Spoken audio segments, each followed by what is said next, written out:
ಹಾಡು ನೋಡಿದ್ಮೇಲೆ ಮಾತಾಡೋಕ್ಕೇನೂ ಇಲ್ಲ ಆ್ಯಕ್ಚುಲಿ. ಇಲ್ಲಿ ಕವಿರಾಜ್ ಅವರ ಮಾತುಗಳೇ ಅದ್ಭುತವಾಗಿತ್ತು. ಆಮೇಲೆ ನಮ್ಮ ಪೂರ್ಣ ಆ್ಯಂಡ್ ಇಡೀ ತಂಡ ಒಟ್ಟಾರೆಯಾಗಿ ಸಿನಿಮಾ ಹೊಸದಷ್ಟೇ, ಅನುಭವ ಯಾರಿಗೂ ಏನು ಹೊಸದಲ್ಲ. ಎಲ್ಲರೂ ಅನುಭವಿಸ್ತಾರೆ ಇಲ್ಲಿರೋರು, ಭಾಳ ಚೆನ್ನಾಗಿ ತಿಳ್ಕೊಂಡಿರೋರು, ಜರ್ನಿ ಮಾಡಿರೋರು, ಕಷ್ಟಗಳನ್ನ ನೋಡಿರೋರು, ಬದುಕಲ್ಲಿ ಸಹಿಸ್ಕೊಂಡವರು, ಸೋತವರು, ಸೋಲು ಉಂಡವರು, ಕೆಳಗೆ ಬಗ್ಗದವರು, ಬಾಗದವರು ಎಲ್ಲರೂ ನಮ್ಮ ಜೊತೆಗಿದ್ದಾರೆ ಇವತ್ತು. ಅದರಲ್ಲಿ ನಾನು ನಿಮ್ಮಲ್ಲಿ ಒಬ್ಬ, ನಾನು ಹೊರತಲ್ಲ ನಿಮಗೆ. ಆ್ಯಂಡ್ ಅಫ್ಕೋರ್ಸ್ ಒಂದೊಂದು ವರ್ಗದಲ್ಲಿ ನಾವೆಲ್ಲರೂ ಒಂದೊಂದು ಕಡೆ ಎಲ್ಲರೂ ಬಾಗಿದ್ದೀವಿ, ಬೆನ್ನು ಬಾಗಿಸಿದ್ದೀವಿ. ನನಗೆ ಯಾಕೆ ರೋಷ ಆವೇಶ ಅಂತ ಎಲ್ಲರೂ ಕೇಳ್ತಾರೆ. ನನ್ನಲ್ಲಿ ಸ್ವಲ್ಪ ಕೋಪ ಜಾಸ್ತಿ, ಅದೇ ನನ್ನ ವೀಕ್ ಪಾಯಿಂಟ್ ಅಂತಲೂ ನಮ್ಮ ಪೂರ್ಣ ಮತ್ತೊಬ್ಬರು ಎಲ್ಲರೂ ಹೇಳ್ತಾ ಇರ್ತಾರೆ ನನಗೆ. ಅಂದರೆ ನನ್ನ ಕೋಪನೇ ನನಗೆ ವೀಕ್ ಪಾಯಿಂಟ್ ಅಂತ. ಅಫ್ಕೋರ್ಸ್ ಇರಲಿ, ನನ್ನ ಕೋಪ ಯಾಕೆ ಅಂತಂದರೆ ಸಮಾಜ ಯಾಕೆ ಹಿಂಗಿದೆ ಅಂತ ನನ್ನ ಕೋಪ, ಯಾಕೆ ಮನುಷ್ಯರೆಲ್ಲ ನಾವು ಯಾಕೆ ಹಿಂಗಿದ್ದೀವಿ ಅಂತ ಕೋಪ, ಯಾಕೆ ನಾವೆಲ್ಲರೂ ಒಟ್ಟಾಗಿರೋಕ್ಕಾಗಲ್ಲ ಅಂತ ಕೋಪ, ಯಾಕೆ ಎಲ್ಲರೂ ನಾವು ಖುಷಿಯಾಗಿರೋಕ್ಕಾಗಲ್ಲ ಅಂತ ಕೋಪ, ಯಾಕೆ ನಾವೆಲ್ಲರೂ ಒಂದೇ ಅಂತ ಬದುಕೋಕ್ಕಾಗಲ್ಲ ಅಂತ ನನ್ನ ಕೋಪ, ಯಾಕೆ ನೀವು ಮಾತ್ರ ತಿಂತಾ ಇದ್ದೀರಾ ಉಣ್ತಾ ಇದ್ದೀರಾ ಅಂತ ನಮ್ಮ ಕೋಪ, ಯಾಕೆ ನಮ್ಮ ಮಕ್ಳಿಗೆ ಮಾತ್ರ ಬಟ್ಟೆ ಇಲ್ಲ, ಒಳ್ಳೆ ಬಟ್ಟೆ, ನಮ್ಮ ಮಕ್ಳಿಗೆ ಮಾತ್ರ ಎಜುಕೇಶನ್ ಇಲ್ಲ ಅಂತ ನನ್ನ ಕೋಪ, ಯಾಕೆ ನೀವು ಕಾರ್ ಮೇಲೆ ಕಾರಲ್ಲೇ ಓಡಾಡಬೇಕು ಅಂತ ನನ್ನ ಕೋಪ, ಯಾಕೆ ನಾನು ಕಾಲ್ ಮೇಲೆ ಕಾಲು ಹಾಕೊಂಡ್ರೆ ನಿಮ್ಗೆ ಬೇಜಾರಾಗುತ್ತೆ ಅಂತ ನನ್ನ ಕೋಪ, ನೀವು ಕಾಲ್ ಮೇಲೆ ಕಾಲು ಹಾಕೊಂಡು ಕೂತ್ಕೊಂಡಾಗ ನಾನು ಸುಮ್ಮನಿರಬೇಕು, ನಾನು ಕಾಲ್ ಮೇಲೆ ಕಾಲು ಹಾಕೊಂಡು ಕೂತ್ಕೊಂಡಾಗ ನಿಮ್ಗೆ ಯಾಕೆ ಈಗ ಹರ್ಟ್ ಆಗುತ್ತೆ, ಅದು ನನ್ನ ಕೋಪ. ಈ ಸಮಾನತೆಯನ್ನ ಅವತ್ತಿಂದ ಫೈಟ್ ಮಾಡ್ತಾ ಬಂದಿರೋದು ಮನುಷ್ಯ ಕುಲ. ಅದು ಅಂಬೇಡ್ಕರ್ ಒಬ್ಬರಲ್ಲ. ಭೂಮಿ ಯಾವಾಗ ಜನಿಸ್ತೋ ಅಲ್ಲಿಂದ ಅಸಮಾನತೆ ಶುರುವಾಯಿತು.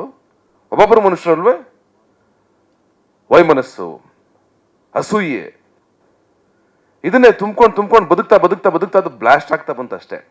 ಅದಕ್ಕೊಬ್ರು ಅಂಬೇಡ್ಕರ್ ಹುಟ್ಟಿದ್ರು, ಸಂವಿಧಾನ ಬರೆದ್ರು. ಅಯ್ಯೋ ದಡ್ರ, ಏನ್ರಯ್ಯ ಇಷ್ಟೆಲ್ಲ ಕಂಡು ಹಿಡಿದಿದ್ದೀರಾ, ಫ್ಲೈಟು, ಮಣ್ಣು, ಮಸಿ, ಕ್ಯಾಮ್ರಾ, ಅದು ಇದು ಎಲ್ಲ ಕಂಡು ಹಿಡಿದಿದ್ದೀರಾ, ಏನ್ರೋ ದಡ್ರ, ನಿಮಗೊಂದು ಸಂವಿಧಾನ ಬರಿಬೇಕಲ್ರೋ, ನೀವೆಲ್ಲ ಆರಾಮಾಗಿರಿ ಅನ್ನೋದಕ್ಕೆ, ನೀವು ಖುಷಿಯಾಗಿರಿ, ಬಡ್ದಾಡಬೇಡಿ, ನೆಮ್ಮದಿಯಾಗಿರಿ ಅನ್ನೋದಕ್ಕೆ ನಿಮ್ಗೊಂದು ಸಂವಿಧಾನ ಬರಿಬೇಕಾ ಅಂತ ಅಂಬೇಡ್ಕರ್ ಬರೆದ್ರು. ಮಹಾತ್ಮರು ಬಂದರು, ಹುತಾತ್ಮರು ಬಂದರು, ದೊಡ್ಡ ದೊಡ್ಡ ವ್ಯಕ್ತಿಗಳು ಬಂದರು, ನಮ್ಮ ತಾಯಿ, ನಮ್ಮ ತಂದೆ, ಸುತ್ತ ಇರೋರು ಎಲ್ಲರೂ ಹೇಳಿದ್ರು ಬಡದಾಡ್ಬಿಡಿ ಕಂಡ್ರೆ ನಾವೆಲ್ಲ ಒಂದೇ. ಮೊನ್ನೆ ತಾನೇ ಕನಕದಾಸ ಜಯಂತಿ, ಕುಲವೆಂದು ಹೊಡೆದಾಡಿದ್ರಿ, ನಿಮ್ಮ ಕುಲದ ನೆಲೆಯೇನಾದರೂ ಬಲ್ಲಿರಾ ಅಂತ ಯೋಗರಾಜ್ ಭಟ್ರು ಒಂದು ಹಾಡು ಬರೆದಿದ್ರು, ತುಂಬ ಚೆನ್ನಾಗಿದೆ, DNA ಅಂತ. ಆ ಹಾಡು ಯೂಟ್ಯೂಬಲ್ಲಿದೆ, ಕೇಳಿ, ಚೆನ್ನಾಗಿದೆ ಅದು. ನಮ್ಮ DNA ಮೂಲ ಹುಡುಕ್ತಾ ಹೊರಟ್ರೆ ನಾವು ಎಲ್ಲಿವರು ಅಂತ ಯಾರಿಗೂ ಗೊತ್ತಾಗಲ್ಲ. ಯಾವುದೋ ದೇಶದ ಯಾವುದೋ ಕಂಟ್ರಿಯ ಯಾವುದೋ ಮೂಲೆಯಲ್ಲಿ ನಮ್ದು ಯಾವುದೋ DNA ಸಿಗುತ್ತೆ, ನಾವು ಅಲ್ಲಿಯವರು ಅಂತ.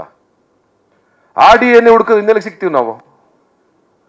ನಾನು ಶ್ರೇಷ್ಠ, ನೀವು ಶ್ರೇಷ್ಠ, ನಾನು ದೊಡ್ಡವನು ಅನ್ನೋದ್ರಲ್ಲಿ ನಮ್ಮ ಇಡೀ ಬದುಕು ಕಳ್ಕೊಂಡು ಅದಕ್ಕೆ ಫೈಟ್ ಮಾಡಿ ನಮ್ಮ ಮಕ್ಕಳ ತಲೆಗೂ ತುಂಬಿ ಅದನ್ನು ಪಾಸ್ ಮಾಡಿ ಮುಂದಿನ ಜನರೇಷನ್ಗೂ ತುಂಬಿ ಯಾರೂ ನೆಮ್ಮದಿಯಾಗಿರ್ಬಾರ್ದು ಒಟ್ಟಿನ ಸಮಾಜದಲ್ಲಿ. ಹಂಗೆ ಮಾಡಿ ಮುಂದಕ್ಕೆ ಹೋಗ್ತಾ ಇದ್ದೀವಿ.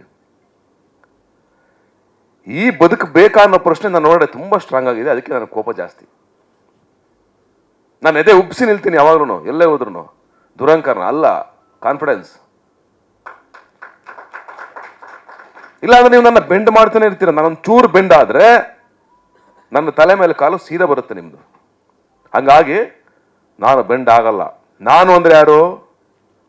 ನನ್ನಂತ ಎಲ್ಲ ವ್ಯಕ್ತಿಗಳು, ನಾವು ಅಂಬೇಡ್ಕರ್ ಆದಿಯಾಗಿ, ಮಹಾತ್ಮ ಗಾಂಧೀಜಿ ಆದಿಯಾಗಿ, ಕುವೆಂಪು ಆದಿಯಾಗಿ, ತೇಜಸ್ವಿ ಆದಿಯಾಗಿ ನಾವೆಲ್ಲರೂ. ನೀವು ಕೇಳಬಹುದು, ಅಂದ್ರೆ ನಿಮಗೆ ಈಗ ನಮ್ಮನ್ನೊಂದು ಗುಂಪಿಗೆ ಸೇರಿಸ್ಬಿಡ್ತೀರಾ ಹೆಂಗೆ? ಹಸುವಿನ ಪರ ಮಾತಾಡಿದ್ರೆ ನಾನೊಂದು ಗುಂಪು, ಬಡವರ ಪರ ಮಾತಾಡಿದ್ರೆ ನಾನೊಂದು ಗುಂಪು, ನಾನು ಒಂದು ವರ್ಣದ ವಿರೋಧಿಯಾಗಿ ಮಾತಾಡಿದ್ರೆ ಒಂದು ಗುಂಪು, ನಾನು ಸಮಾನತೆಯ ಪರವಾಗಿ ಮಾತಾಡಿದ್ರೆ ನಾನೊಂದು ಗುಂಪು. ಪರವಾಗಿಲ್ಲ, ನಾನು ಆ ಗುಂಪಲ್ಲಿರೋದಕ್ಕೆ ತುಂಬಾ ಹೆಮ್ಮೆ ಪಡ್ತೀನಿ. ಇದನ್ನ ವಿರೋಧಿಸೋರು ಎಷ್ಟೋ ಜನ ಬಂದ್ರು ಕತ್ತಿ ತಗೊಂಡು ಹೊಡೆದಾಡ್ತೀನಿ ಅಂತ ಹೇಳಲ್ಲ ನಾನು. ನಿಮ್ಮನ್ನ ಕನ್ವಿನ್ಸ್ ಮಾಡಬೇಕು, ನಿಮ್ಮನ್ನ ಬದಲಾಯಿಸಬೇಕು. ಆ ಜವಾಬ್ದಾರಿ ನಮ್ಮ ಮೇಲಿದೆ. ಆ ಬದಲಾಯಿಸ್ತೀವಿ, 100% ಬದಲಾಯಿಸ್ತೀವಿ. ಅದು ಇಲ್ಲಿ ಕೂತಿರುವ ಎಲ್ಲರೂ ನಾವು ಬದಲಾಯಿಸಕ್ಕಾಗಲ್ಲ. ಇಬ್ರು ಎದ್ದಿರ್ತಾರಲ್ಲಿ, ನನ್ನಂತವನು ಒಬ್ಬ ಇಲ್ಲಿ ಕೂತಿರ್ತಾನೆ, ಅಲ್ಲೊಬ್ರು ಕೂತಿರ್ತಾರೆ. ಅವರಷ್ಟು ಜನ ಇಡೀ ಸರ್ಕಲ್ನ ಕವರ್ ಮಾಡ್ತಾರೆ. ಅದೇ ನಂಬಿಕೆ. ಆ ನಂಬಿಕೆ ಮೇಲೆನೆ ಇಡೀ ಭೂಮಿ ಬದುಕ್ತಾ ಇರೋದು.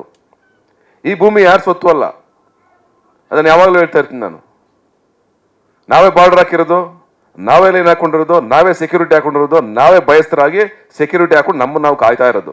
ಯಾಕಂದ್ರೆ ಅಷ್ಟು ನಾವು ಸರಿ ಇಲ್ಲ ಅಂತ ಅರ್ಥ. ಯಾವ ಪ್ರಾಣಿಗಳು ಬಾರ್ಡರ್ ಹಾಕೊಂಡಿಲ್ಲ, ಯಾವ ಪಕ್ಷಿಗಳು ಬಾರ್ಡರ್ ಹಾಕೊಂಡಿಲ್ಲ. ಆಸ್ಟ್ರೇಲಿಯಾದಿಂದ ಇಲ್ಲಿಗೆ ಪಕ್ಷಿಗಳು ಹಾರು ಬರ್ತವೆ, ಯಾವ ಬಾರ್ಡರ್ ಇಲ್ಲ. ನಮಗೆಲ್ಲ ಬಾರ್ಡರ್ ಇದೆ. ಈ ಗಡಿಯನ್ನು ದಾಟೋದು ಯಾವಾಗ? ನಾವು ವಿಶ್ವಮಾನವರಾಗೋದು ಯಾವಾಗ? ಅದಕ್ಕೆಲ್ವ ಕುವೆಂಪು ಬರೆದಿದ್ದು. ಎಲ್ಲ ಓದ್ತೀವಿ ಅಷ್ಟೇ. ಕುವೆಂಪು ಇಷ್ಟ ಬರೀ ಫೋಟೋದಲ್ಲಿ ಮಾತ್ರ, ಅನಂತಮೂರ್ತಿ ಇಷ್ಟ ಬರೀ ಫೋಟೋಗೆ ಮಾತ್ರ.